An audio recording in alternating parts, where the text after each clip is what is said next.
Baldur's Gate 3 is the type of game where you'll end up missing a lot of what the game has to offer, as there are many different ways you can play through the game. Unlike games like Cyberpunk and The Witcher 3, which are made to be played a specific way, but made in a way so you don't have to play it in that specific way if you don't want to. Baldur's Gate 3 is specifically made to be played in a variety of different ways, so the lines between what is and isn't a secret becomes a bit more blurred. But like Alfira writing a new song, I am trying my best. If this video performs well and you want to see more Baldur's Gate 3 content, then I will definitely make more. But if this video flops, then I guess it'll just be a one-off video. I will probably just take the L and move on, hoping to roll a nat 20 here. But today is actually my birthday, at least for those who are not watching this video via Members First Early Access. That means I am now a 25-year-old man who still lives at home and obsesses over fictional women. There is a guy you will run into when you first arrive at the goblin camp named Volo. He will be in the middle of the courtyard giving a speech to these pesky little goblins. After you talk to him, the goblins will escort him inside and back to his prison cell. There should be a quest marker stating to free him, which I normally do after I free Halsin and begin going no Russian on the goblin camp. Once you free Volo, he will appear in your camp and offer his services to help remove a certain worm in your skull. Now, most people generally don't let a complete stranger jam a pointy stick into their eye socket, but if you allow him to go all Anthony Fauci on you, not only will all of your companions disapprove, but you will be given numerous opportunities to stop before it's too late. But if you're dumb enough to let him continue, he will completely gouge out your eye. Now, there's no need to worry.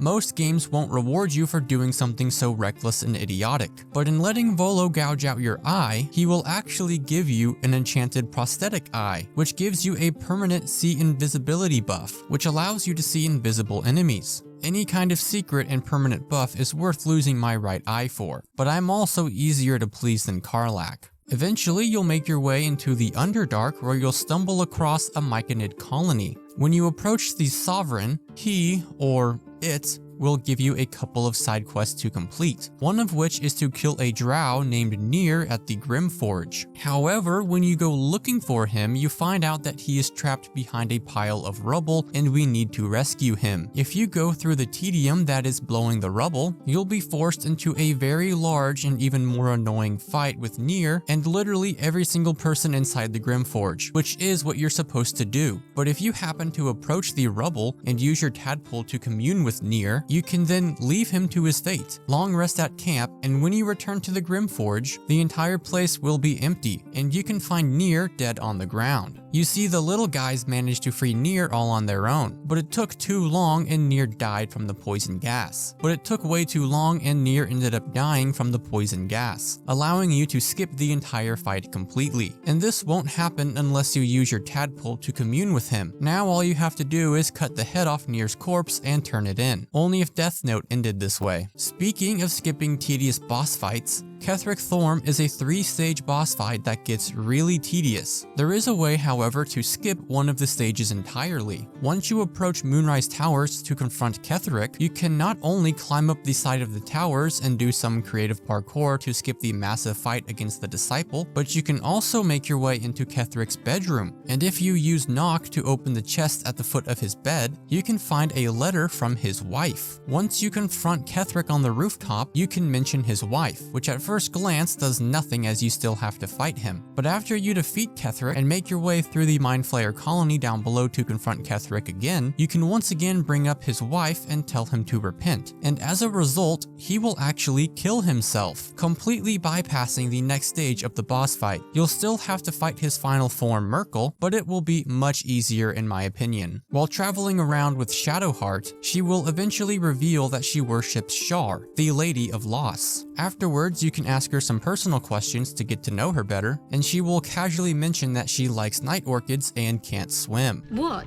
Besides my life's calling and the greatest problem I've ever faced? Well, I like night orchids and can't swim.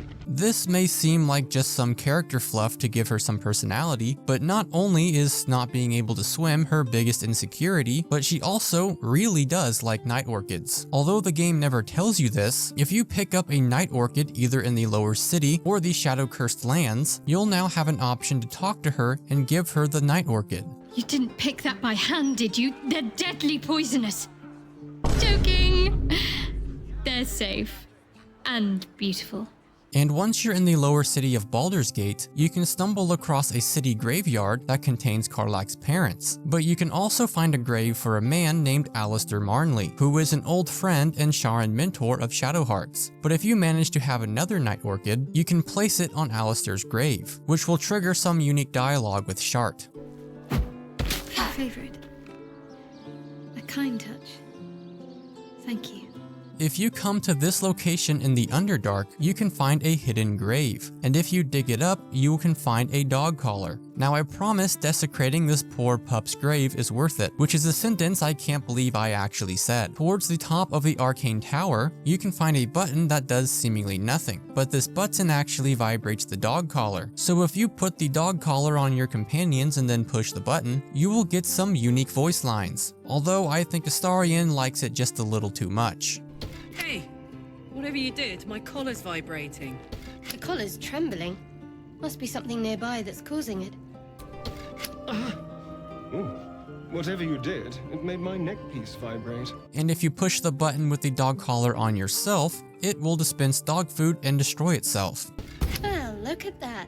Self-service for a pet. Or other collar wearer, I suppose.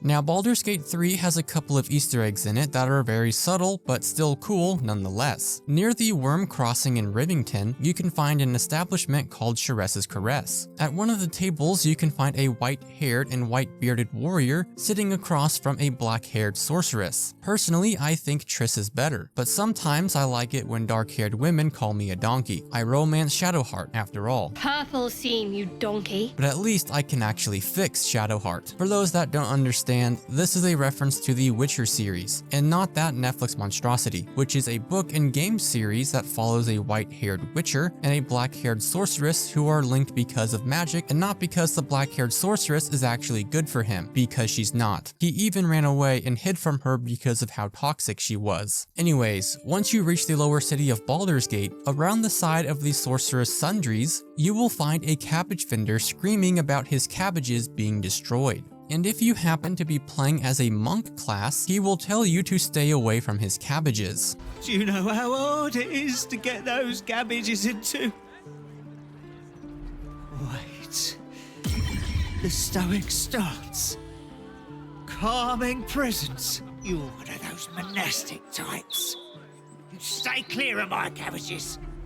You're sort of done enough damage as it is! This is a reference to Avatar: The Last Airbender, and how the traveling cabbage vendor keeps getting his cabbages destroyed, usually by the Avatar himself. I honestly can't help but feel sorry for him. I mean, the guy went into a whole other dimension and still can't catch a break.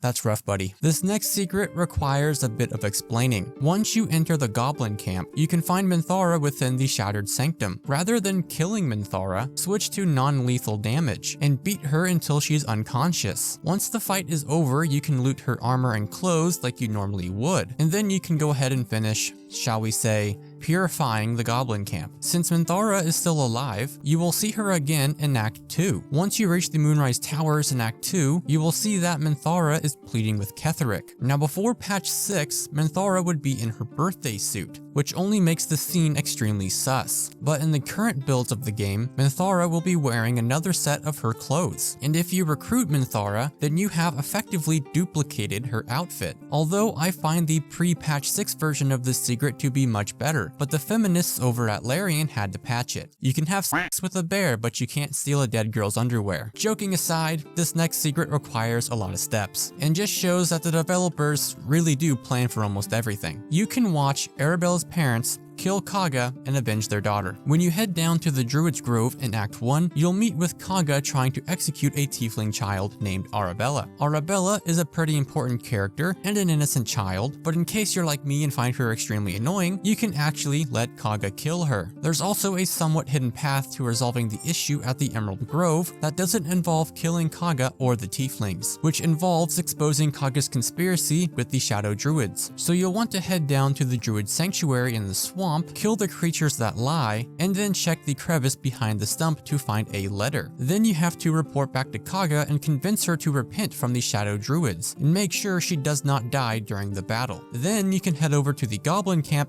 and kill all the Goblin leaders, and you have to make sure you do it in this specific order. Now, while attending the Tiefling party, you can find Arabella's parents confronting Kaga, where they will reveal that they poisoned her wine as they stand there and watch her die.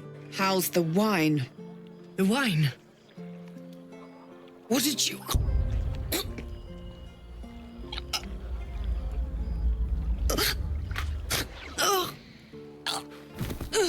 And for the final secret, you can get Lae'zel to admit that she misses you while you're away. If you make your way through the mountain pass with Lae'zel, she will eventually stop to talk to you about the creche, but you can actually tell her to stay put and wait for you while you attend to other matters. Once you return to Lae'zel, she will begin saying something, but then she will say never mind. Passing a persuasion check will get her to admit that she misses you.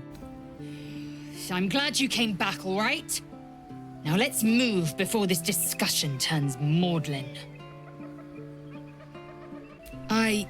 Well... Come then. Every moment counts.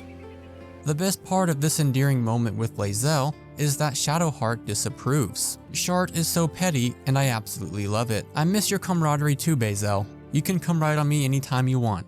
Anyways, that's 10 hidden secrets in Baldur's Gate 3 that you may have missed. Make sure to leave a comment of any secrets in Baldur's Gate 3 that you might know about and that I haven't covered. And if you want to see more content, then feel free to subscribe so you don't miss another video.